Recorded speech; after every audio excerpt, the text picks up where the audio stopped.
الشيطان الرجيم. بسم الله الرحمن الرحيم.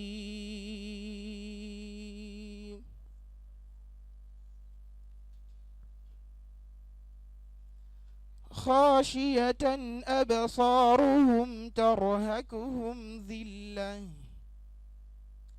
وقد كانوا يدعون إلى السجود وهم سالمون. فذرني ومن يكذب بهذا الحديث سنستدرجهم من حيث لا يعلمون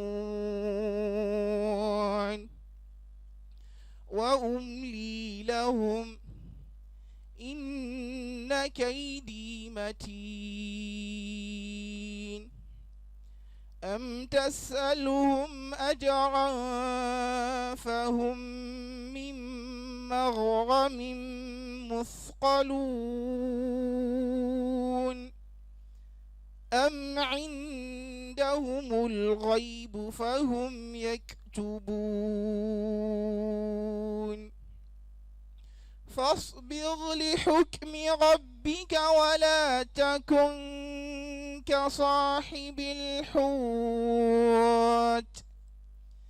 إذ ناداه فهو مكذوم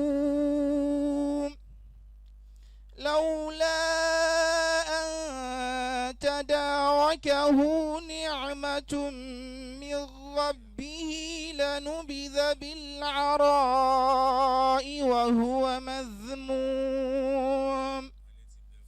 فاجتباه ربه فجعله من الصالحين.